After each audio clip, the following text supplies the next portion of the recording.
and guardians gathered here today, and to those mourning with their homes, in their homes across the country, we share in your sorrow.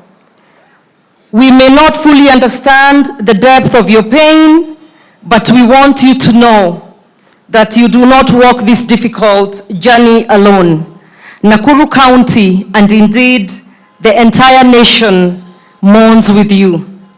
We also remember the teachers and staff of Utumishi Girls. Many of you dedicated yourselves every day to guiding, protecting, and mentoring these children.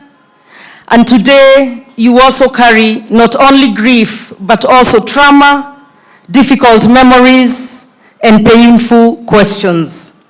Please know that we stand with you and appreciate the burden that you bear.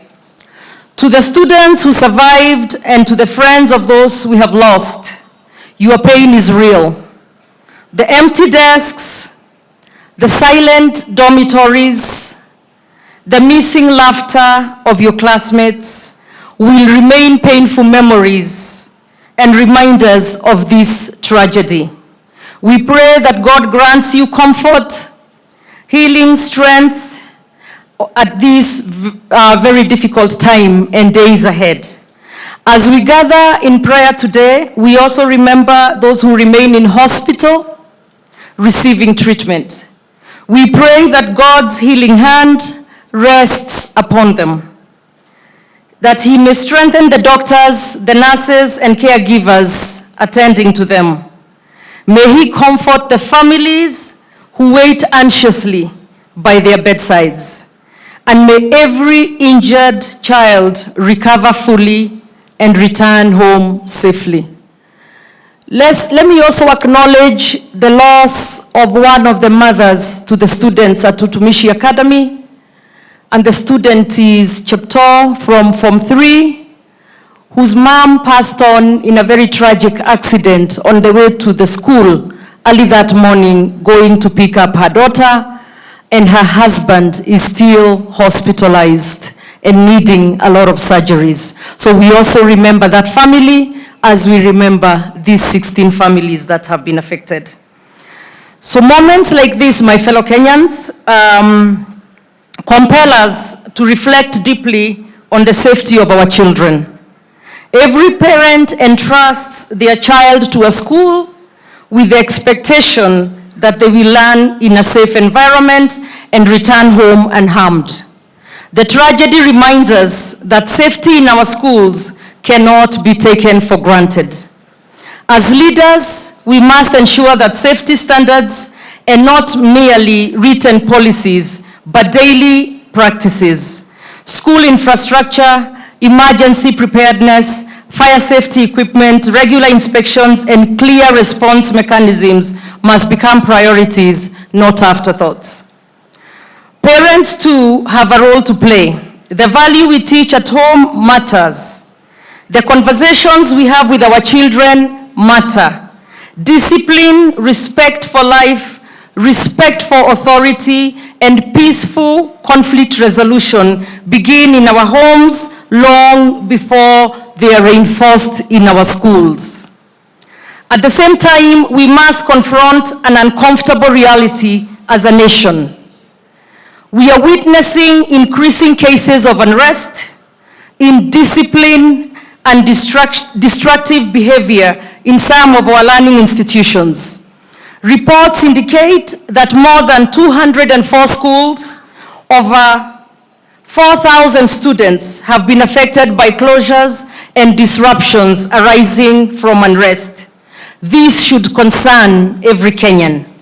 We cannot ignore the influence of the environment in which our children are growing up.